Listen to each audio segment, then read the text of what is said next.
Hello friends, आज मैं आपको एक सुंदर कहानी सुनाती हूँ। एक बहुत ही सुंदर नगर था जिसमें एक नगर सेठ और उसका पूरा परिवार रहता था। उनके 4 बेटे और 4 बहुएं थी।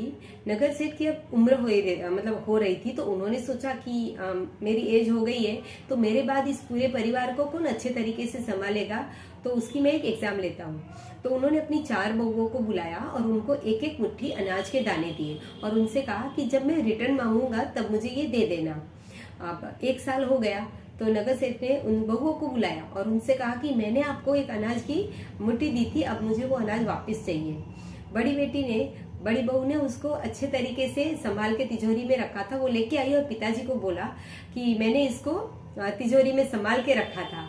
तो पिताजी ने उनको बोला कि बेटा, आप पूरे गहने, जो भी डायमंड्स और घर के पेपर्स, जो भी अच्छी चीजें हैं जिसको संभाल के रखना है, उसको और तिजोरी का पूरा जो है ना डिपार्टमेंट, वो आपका है। जो सेकंड बहू थी, उन्होंने उसको किचन में खाने में यूज कर दिया था। उन्होंने सोचा था कि हमारे पास तो कोठार भर के अनाज पड़ा है, तो क्या फर्क पड़ जाता है।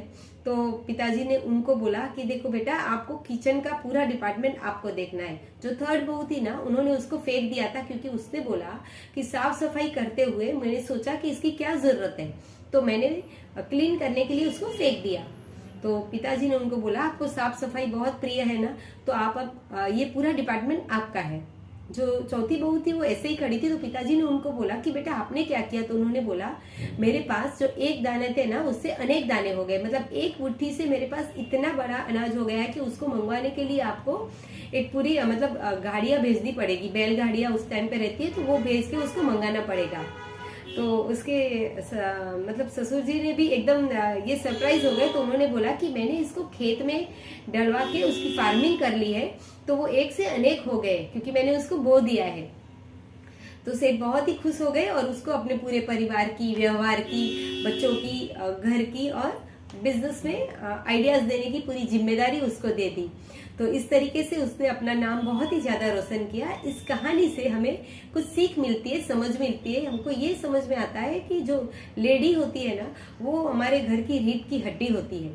और जब हम कुछ अनाज हो या पैसे हो, जो भी चीज हो ना, उसको हम लोग जब बोते हैं, उसको सही जगह पे जब हम उसका सेविंग करते हैं, तो उससे वो अनेक गुना बन के हमें ही हमारे फ्यूचर के लिए मिलता है।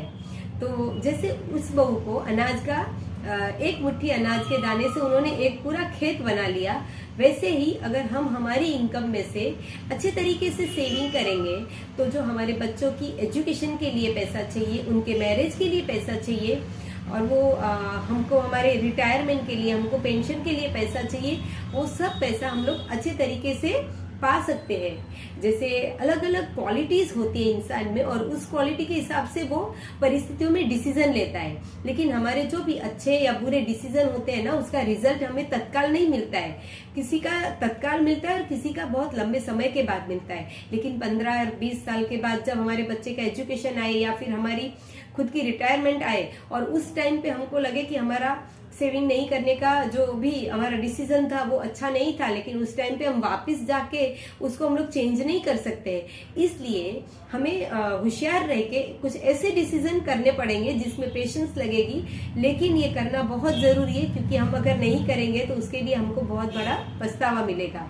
इसलिए एक छोटी सी सेविंग करके हमारे सब गोल्स के लिए, जो भी फाइनेंशियल हमको गोल्स आने वाले हैं, उसके लिए जो भी हम कैसे उसको प्लानिंग करना है, उसके लिए आप हमसे मिल सकते हैं और मुझसे गाइडेंस ले सकते हैं। ये गाइडेंस से आप छोटी छोटी अमाउंट से अपने हर फ्यूचर के गोल्स को कवर कर सकते हैं, और इस तरीके से आप बहुत खुशी से अपना फ्यूचर प्लान कर सकते हैं। क्या आपको पता है, 500 रुपीज सेविंग करके आप 1 करोड़ तक पा सकती हैं। तो इसके लिए मुझे इस नंबर पे कॉल करें और ऑफिस में मिलके मुझसे पूरा अपने फ्यूचर के लिए कैसे सिक्योरिटी करना है, इसकी पूरी जानकारी लें। Thank you.